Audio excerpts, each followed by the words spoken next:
Kericuan antara warga dan aparat kepolisian terjadi saat unjuk rasa di depan kantor Kepala Desa Kuta Barat, Kecamatan Sukakarya, Kota Sabang, Aceh.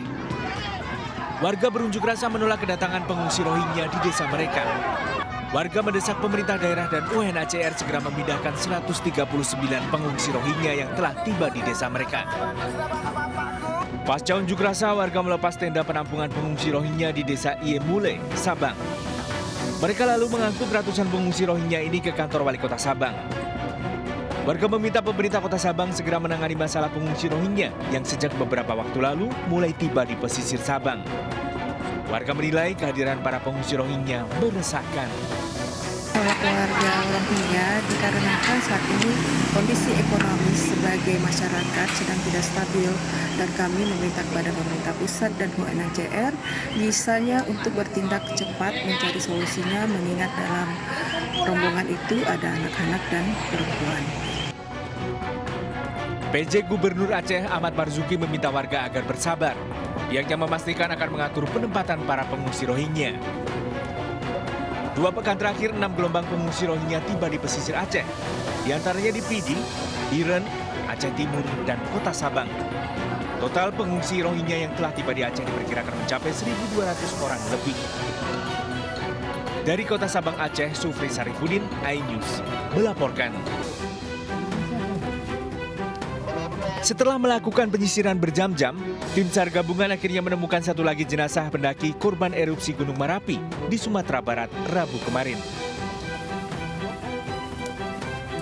Jenazah berjenis kelamin perempuan dan merupakan korban tewas ke-23. Korban ditemukan di Cadas Merapi ini merupakan korban terakhir yang ditemukan. Alhamdulillah pada pukul 14.55 tadi kita berhasil menemukan sebuah yang terakhir di sekitaran Cadas. Sekarang korban tersebut sudah menuju ke ambulan dan langsung dibawa ke rumah sakit Mutar Bukit Tinggi. Jenazah korban langsung dibawa ke Rumah Sakit Ahmad Mokhtar, Kota Bukit Tinggi. Dari hasil identifikasi korban terakhir bernama Siska Afrina, usia 22 tahun, asal Solok Selatan. Erupsi Gunung Merapi yang terjadi pada hari Minggu lalu menewaskan 23 orang. 52 orang dinyatakan selamat, termasuk 11 orang yang kini masih dirawat di rumah sakit. Dari Kabupaten Agam, Sumatera Barat, Agung Sulistyo, iNews, melaporkan. Dari 23 korban tewas akibat erupsi Gunung Merapi di Sumatera Barat, terdapat ibu dan anak yang turut menjadi korban. Jenazah ibu dan anak ini dimakamkan berdampingan.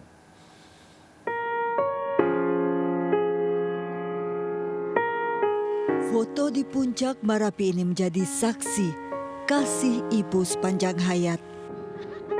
Foto terakhir Novita Intansari dan putranya Wahlul Alde Putra diunggah di media sosial sebelum keduanya menjadi korban tewas akibat erupsi Merapi. Novita juga sempat mengunggah video bersama 2 pendaki perempuan yang diduga adalah Yasirli Amri dan Zafira Zahrim Febrina. Yasirli juga menjadi salah satu korban tewas, sedangkan Zafira berhasil selamat namun terluka serius.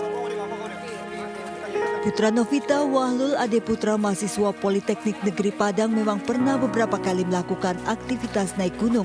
Namun ibunya Novita baru kali ini mendampingi putranya ikut naik gunung dan berakhir tragis. Baru sekali. Tapi kalau anaknya sharing tiap bulan, kalau ibunya baru sekali ini. Pergi baik-baik aja, tapi sempat dilarang karena hari hujan, Jumat malam itu kan hujan. Kedua korban ibu anak ini dimakamkan berdampingan di pemakaman keluarga di Lubuk Minturun, Kota Padang.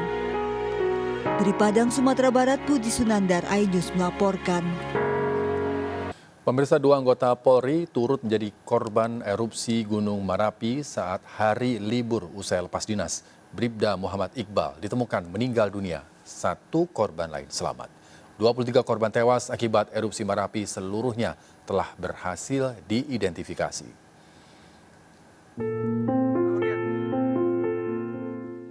Dua polisi anggota Direktorat Sabara Pos Sumatera Barat turut menjadi korban erupsi Merapi pada Minggu 3 Desember lalu.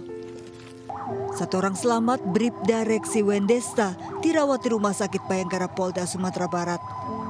sementara Bribda Muhammad Iqbal meninggal dunia. Sebelumnya keduanya melakukan pendakian ke Puncak Marapi untuk menikmati hari libur usai lepas dinas. Ya, kondisinya Resi itu tangannya patah dan sudah dilakukan operasi di Rumah Sakit Bayangkara Padang. Sementara di hari ketiga pencarian dan evakuasi, 23 korban tewas terjebak erupsi Gunung Marapi telah berhasil diidentifikasi dan diserahkan pada keluarga. Dari Bukit Tinggi, Sumatera Barat, Wahyu Sikumbang, iNews melaporkan. Pemilik rumah kontrakan tempat ditemukannya 4 jasad anak mengenal keluarga korban tertutup dan jarang bersosialisasi dengan tetangga. Keluarga korban baru 1,5 tahun tinggal di lokasi. Kesehariannya dia orangnya, istrinya apalagi ya, itu sangat tertutup. Saya selama ngontrakin belum pernah berkomunikasi kecuali sama suaminya, Pak Panca itu. Pemirsa, untuk mengetahui perkembangan penyelidikan kasus ini sudah ada Wakasat Reskrim Polres Jakarta Selatan Kompol Henrikus Yosi. Selamat pagi Pak Yosi. Ya Pak Yosi, bagaimana penyelidikan kasus ini? Apakah Panca, ayah dari 4 anak yang menjadi korban ini, sudah diperiksa polisi? Ya, baik Mas Rizky. Jadi semenjak ditemukan di TKP pada tanggal 6 Desember yang lalu, Saudara Panca ditemukan di TKP dalam kondisi masih hidup, namun beberapa bagian tubuhnya mengalami luka. Dirujuk saat ini dirawat di Rumah Sakit Polri Kramat Jati. Nah, sampai saat ini yang bersangkutan belum bisa dimintai keterangan dikarenakan dalam kondisi yang masih dalam perawatan, masih lemas, sehingga kami menunggu pemulihan yang bersangkutan, namun tetap dalam pemantauan dari anggota Polres Metro Jakarta Selatan. Ya, lalu bagaimana soal laporan kasus KDRT sang istri? Bagaimana kondisi istri dari keempat anak korban ini? Ya, jadi benar bahwa pada hari Sabtu tanggal 2 Desember 2023 terjadi dugaan tindak pidana kekerasan yang dialami oleh istri yang diduga dilakukan oleh saudara PD.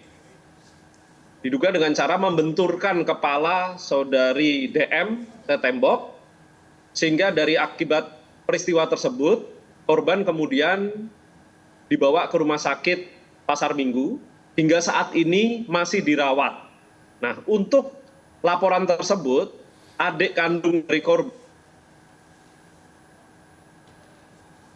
2023 ke Polsek Jagakarsa. Untuk saat ini korban masih dirawat di rumah sakit dan kami sudah berkoordinasi dengan UPT P3A untuk pendampingan terhadap istri, yaitu saudara DM. Baik, terima kasih Kompol Henrikus Yosi atas waktunya bersama Seputar News Siang RCTI. Terima kasih Pak. Kita ke informasi berikutnya pemirsa. Gara-gara ulah seorang pemuda yang bercanda soal ancaman bom, ratusan penumpang dievakuasi keluar pesawat Pelita Air dan penerbangan ditunda. Saat kejadian, pesawat sudah berada di landasan pacu Bandara Juanda dan siap lepas landas.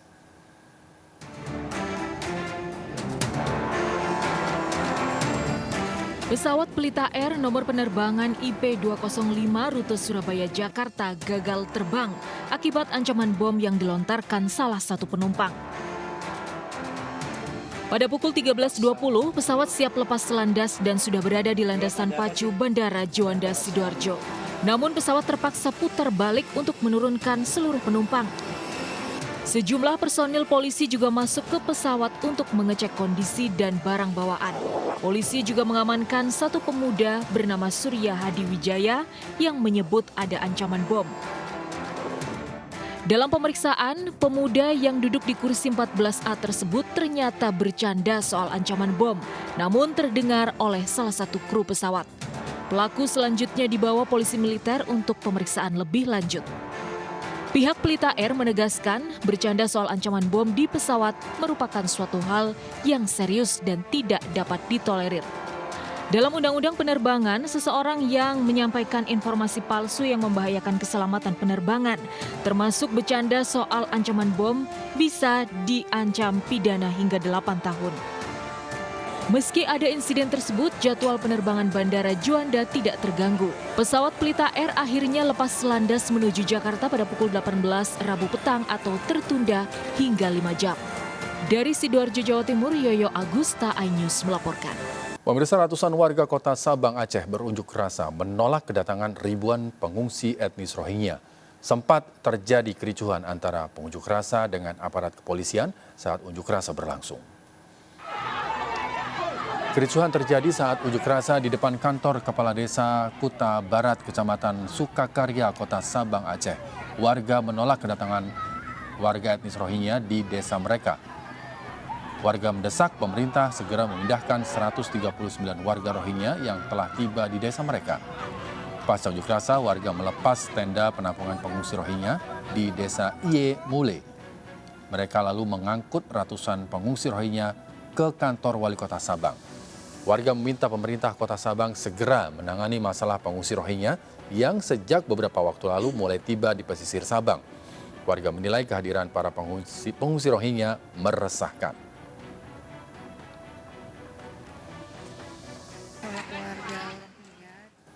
Pemirsa, membanjirnya ribuan pengungsi etnis Rohingya dari Bangladesh ke Aceh. Salah satunya disebabkan karena Malaysia dan Australia menutup pintu kedatangan bagi pengungsi Rohingya.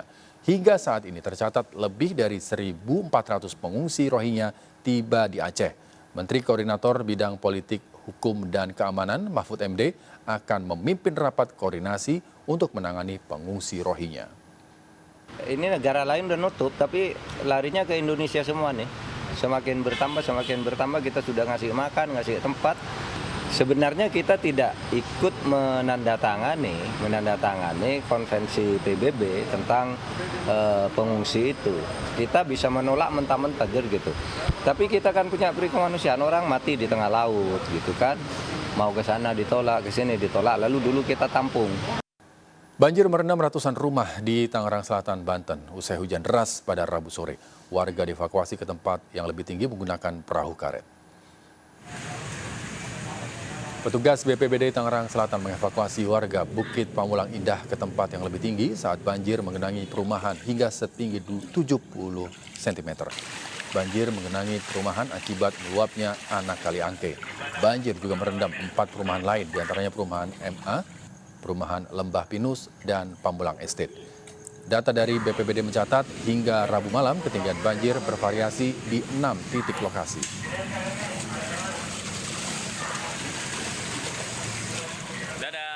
Pemirsa, setelah merebak kasusnya di Cina, Kementerian Kesehatan RI merilis temuan 6 kasus Mycoplasma pneumoniae di Jakarta. Ke-6 pasien anak-anak berusia 3-12 tahun sudah dinyatakan sembuh. Namun Kementerian Kesehatan tetap akan melakukan penyelidikan epidemiologi kasus ini, termasuk menelusuri sekolah dan tempat tinggal pasien.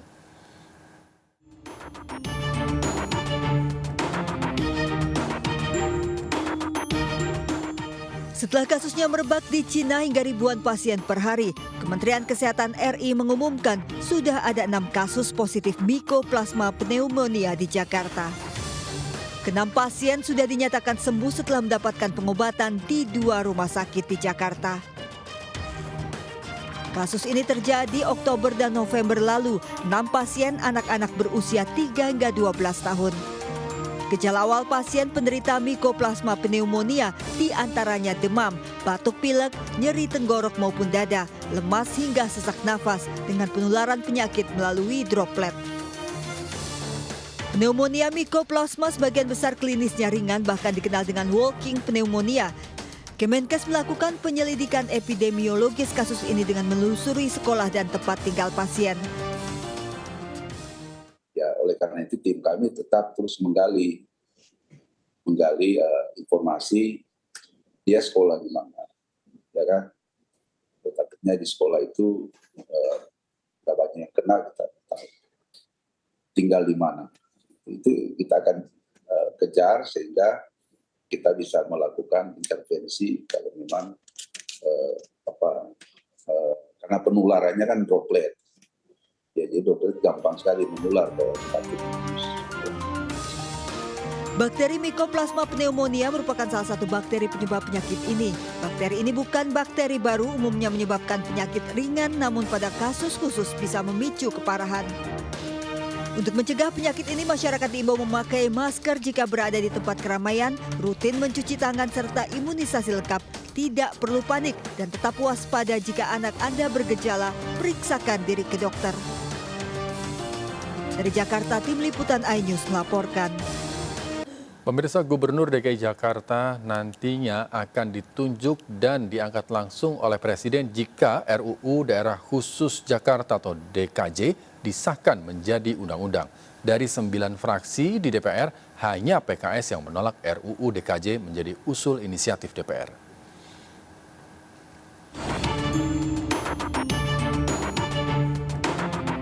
Warga Jakarta nantinya tidak akan lagi menyalurkan hak pilih dalam pilkada gubernur jika RUU Daerah Khusus Jakarta disahkan menjadi undang-undang. RUU Daerah Khusus Jakarta DKJ kini telah disahkan menjadi RUU usulan DPR RI dan mulai dalam pembahasan DPR.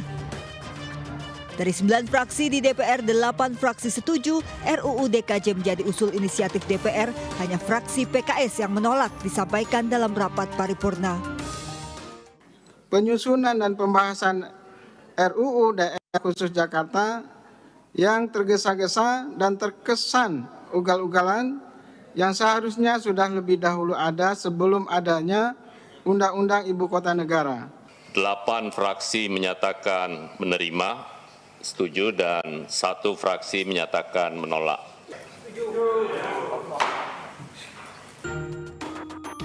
Dalam draft nantinya status Ibu Kota DKI Jakarta akan dihapus setelah Ibu Kota Negara pindah ke IKN. DKI Jakarta akan berstatus daerah otonomi khusus bernama Daerah Khusus Jakarta dan akan memiliki ibu kota provinsi. Gubernur dan Wakil Gubernur DKJ akan ditunjuk, diangkat, dan diberhentikan oleh Presiden menjabat selama 5 tahun dan bisa diangkat untuk 1 periode masa jabatan lagi. Wali kota dan bupati di DKJ juga nantinya akan ditunjuk, diangkat, dan diberhentikan oleh gubernur.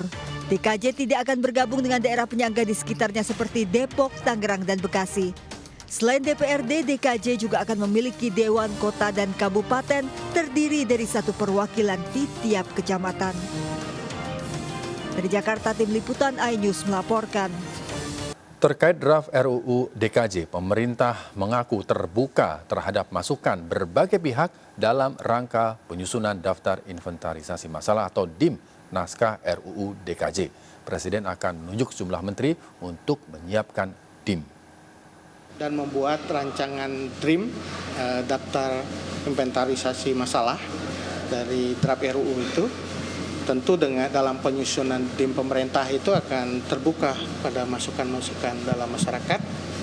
Dan setelah DIM itu bisa tersusun, maka Presiden akan menerbitkan surat presiden yang akan disampaikan ke DPR mengenai siapa menteri yang akan mewakili pemerintah di dalam pembahasan dengan DPR. Besarnya biaya hidup di ibu kota ditambah dengan inflasi membuat para buruh mendesak pemerintah merevisi kenaikan upah minimum menjadi 15%. Lalu benarkah upah minimum buruh ini tidak cukup untuk memenuhi kebutuhan hidup? Berikut Rakyat Bicara.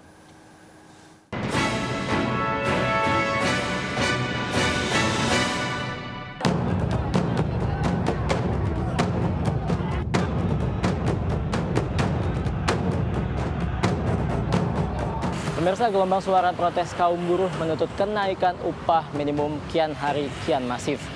Para buruh di ibu kota Jakarta mempermasalahkan kenaikan upah minimum yang dinilai tidak sesuai dengan yang diadukan oleh wali kota dan juga menuntut untuk menaikkan upah minimum hingga 15%. Lalu benarkah UMP ini tidak cukup untuk memenuhi kebutuhan hidup?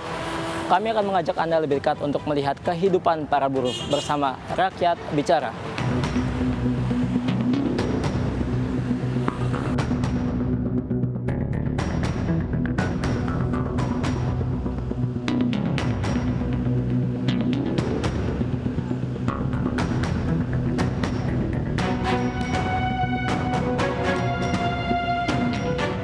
Sekarang kan kaum buruh sedang gencar sekali ya Mas memprotes kenaikan upah minimum yang hanya sekitar 3%. Memang seharusnya naik berapa sih Mas? Kalau menurut saya ya, dari kacamata saya sebagai buruh ya minimal 15%. Karena apa? Ya kebutuhan hidup buruh itu hari semakin meningkat. Wajar untuk 15% menurut saya. Kebutuhan hidup itu semakin meningkat, semakin tinggi. Jadi bukan hanya per tahun, per bulan pun bisa meningkat kebutuhan buruh itu. Biaya hidup, biaya pendidikan anak, walaupun mungkin pendidikan gratis, tapi kan biaya sehari-harinya, uang saku, agar buruh sejahtera, minimal taraf hidupnya meningkat. Ada perubahan. Mas, kemudian Mas kenapa? Kalau dibilang cukup, ya bukan saya mengkiri apa yang saya terima ya. Kalau menurut saya kurang. Karena apa? Ya kembali lagi kebutuhan itu, kebutuhan yang mendorong kita untuk upah tinggi. Suka atau tidak suka, kebutuhan itu harus dipenuhi.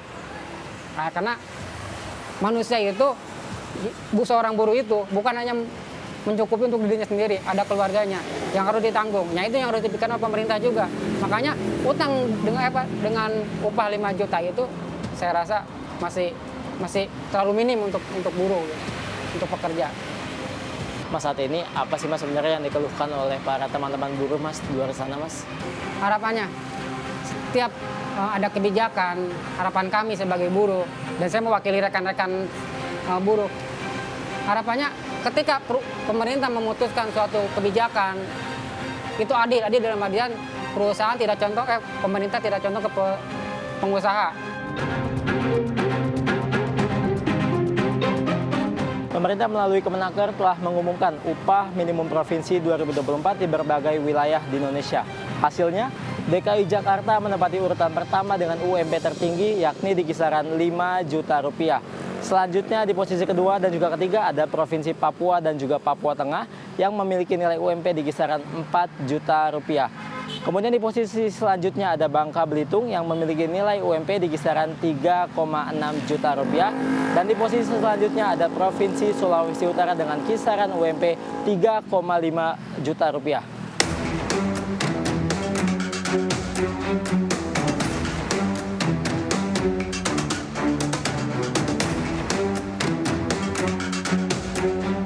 Setuju aja sih, soalnya untuk yang berkeluarga itu sangat minim untuk membaginya buat kebutuhan sehari-hari.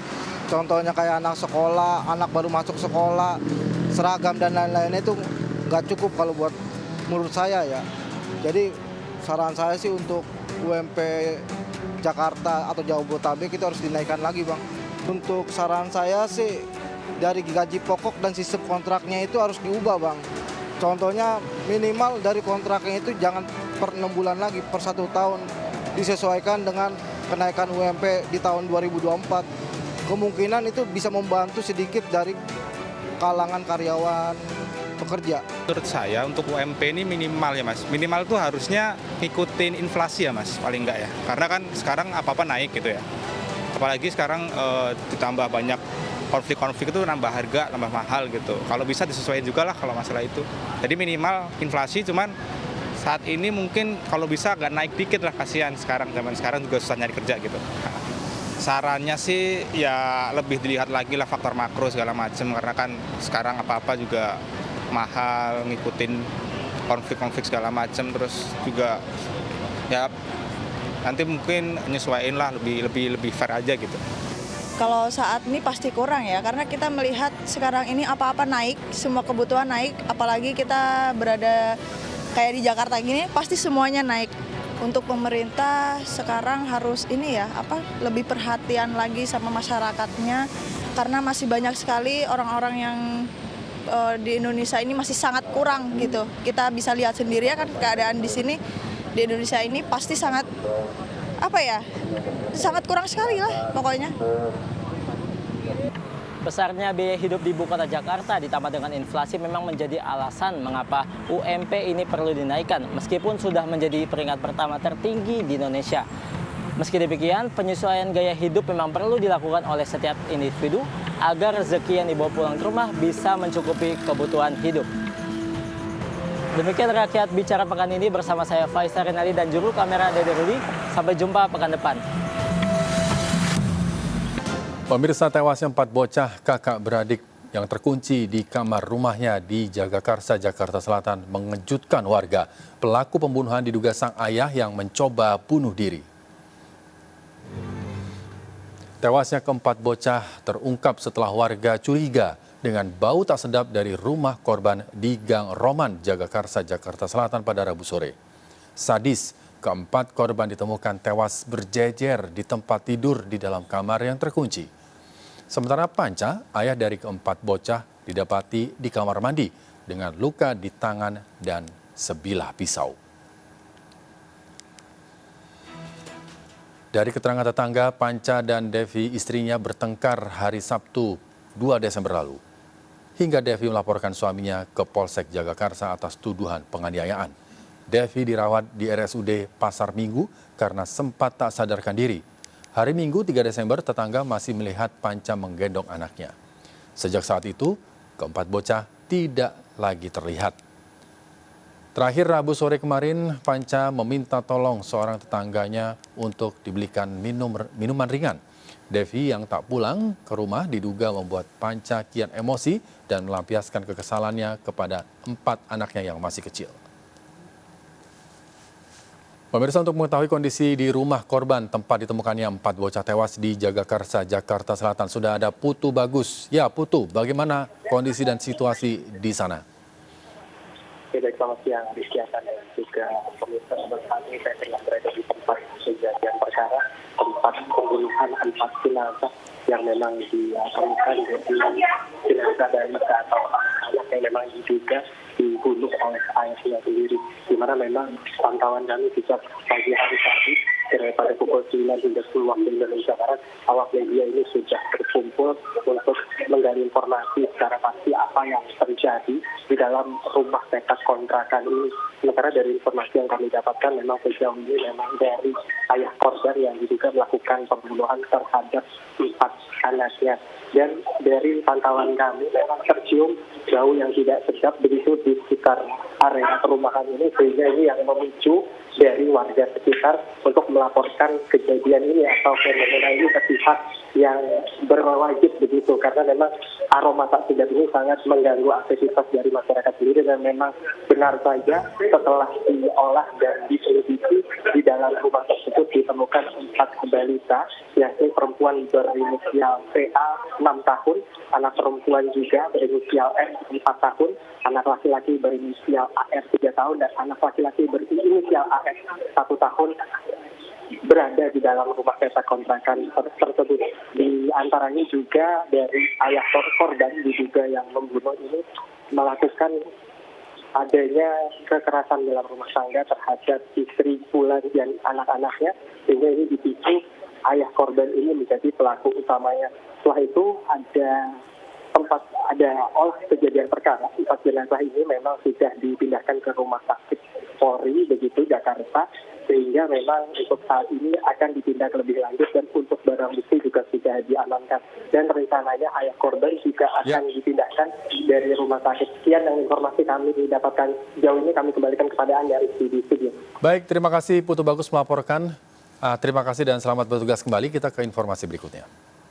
Pemirsa, calon presiden nomor urut 3 Ganjar Pranowo berkunjung ke Ibu Kota Nusantara IKN Kalimantan Timur pagi ini. Ganjar menyebut masih ada beberapa infrastruktur pendukung di IKN yang belum siap dan butuh waktu lama dalam proses pembangunannya.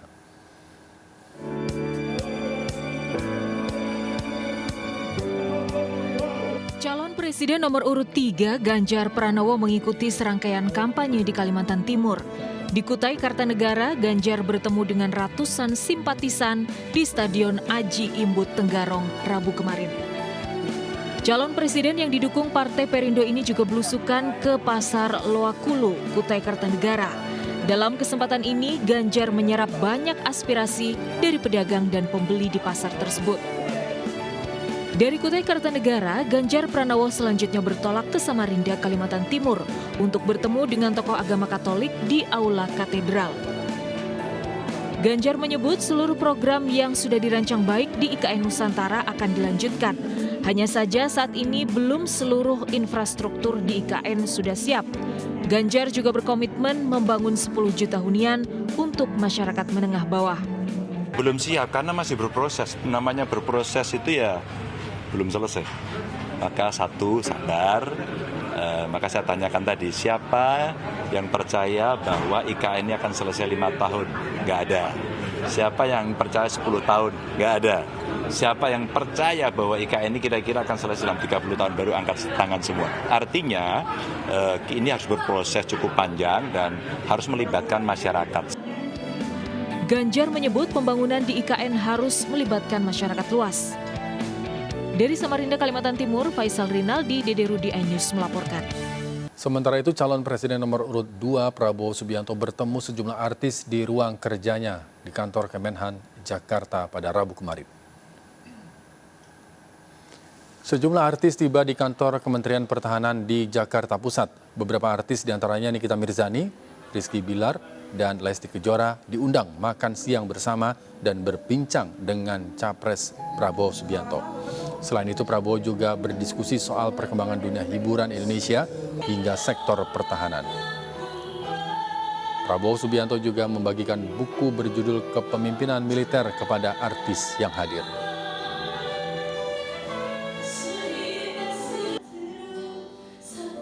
Terlibat kasus dugaan suap dan gratifikasi pengurusan administrasi tanpa prosedur, Wakil Menteri Hukum dan HAM Edi Hiary mundur dari jabatannya.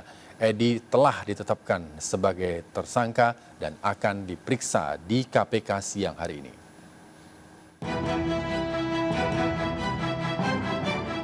Wakil Menteri Hukum dan HAM Edi Hiary resmi mundur dari jabatannya.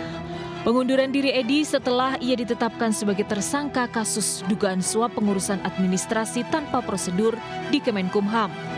Surat pengunduran diri Edi Hiary telah disampaikan ke Presiden pada Senin lalu. Jadi ada surat pengunduran diri dari Bapak Wamenkumham kepada Bapak Presiden dan akan segera disampaikan kepada Bapak Presiden. Itu kapan? Kalau tidak salah masuk hari Senin yang lalu. Pada 4 Desember lalu, Edi Hiary juga telah diperiksa KPK sebagai saksi atas tersangka lain. Sementara pada hari ini, Edi kembali akan diperiksa KPK sebagai tersangka.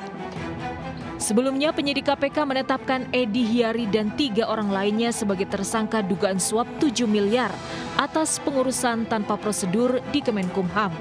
3 tersangka lain yaitu asisten pribadi Edi, advokat, dan seorang pihak swasta.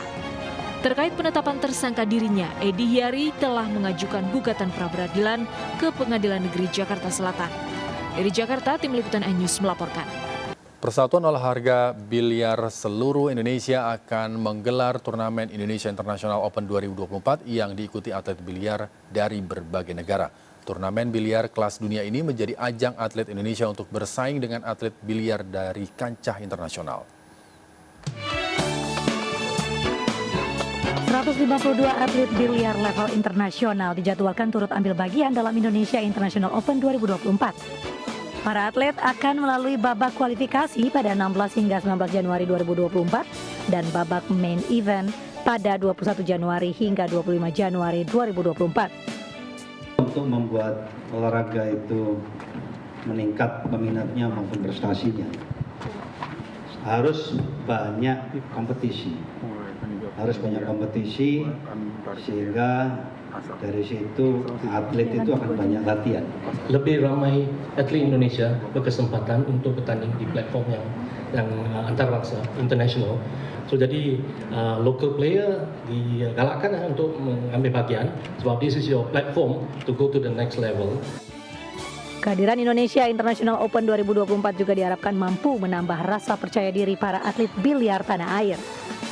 Dari sisi prestasi, ini bisa menyuntikkan semangat dan juga keterbukaan opportunity bahwa atlet-atlet junior di Indonesia maupun senior ini memang sudah makin diperhatikan, di mana biar mereka bisa juga menggunakan program jangka panjang untuk berkancah di dunia internasional. Untuk biliar, tantangan saya di tahun 2024 nanti untuk bisa menyemarakan biliar lebih luas lagi dan saya akan mensosialisasikan itu. Mudah-mudahan sukses untuk kita semua. 152 atlet yang ikut dalam ajang biliar bertaraf internasional ini terbagi dalam kelas junior dan senior. 24 atlet turun di kelas junior memainkan permainan bola 9 dan atlet-atlet senior akan berkompetisi dengan permainan 10 bola. Dari Jakarta, Dilami Aulia, Pandu Priyo, Ainus melaporkan. Musim penghujan, PMI Cianjur, Jawa Barat melakukan fogging di lokasi pengungsian warga penyintas gempa bumi. Ini dilakukan untuk mengantisipasi penyakit demam berdarah.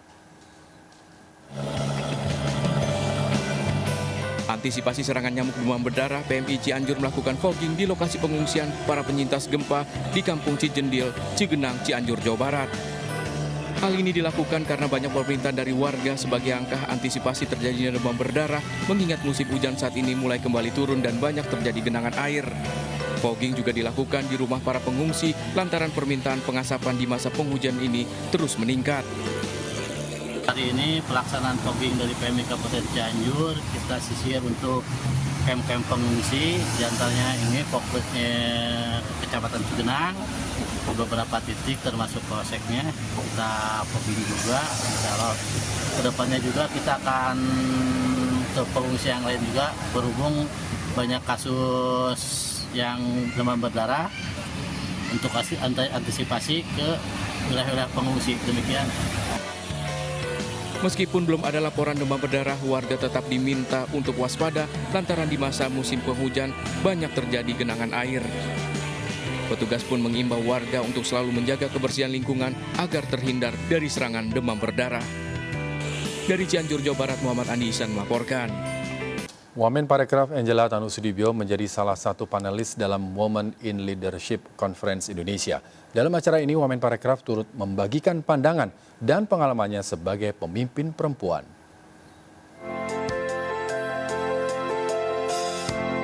Acara Women in Leadership Conference yang bertema Be the Game Changer It Starts With You digelar di The Westin Hotel Surabaya, Jawa Timur. Acara ini turut dihadiri oleh sekitar 220 pemimpin wanita dari jaringan Marriott Indonesia. Wamen Parekraf Angela Tanusudibio yang juga Wakil Ketua Umum Partai Perindo bidang ekonomi digital dan kreatif memberikan pandangan dan juga berbagi pengalamannya terkait isu work-life balance sebagai wanita karir dan ibu rumah tangga yang banyak menjadi tantangan bagi banyak perempuan. This is something that we need to remember. We are here not to replace, let's say, male leadership. No, we want to be here to add value and work together towards a common goal for a better future for everybody. Angela optimis perempuan Indonesia dapat menjadi agen perubahan yang memberikan nilai berbeda, terbaik dan tegas saat memimpin agar tujuan bisa tercapai. Dari Surabaya, Jawa Timur, Rahmat Ilyasan, iNews melaporkan.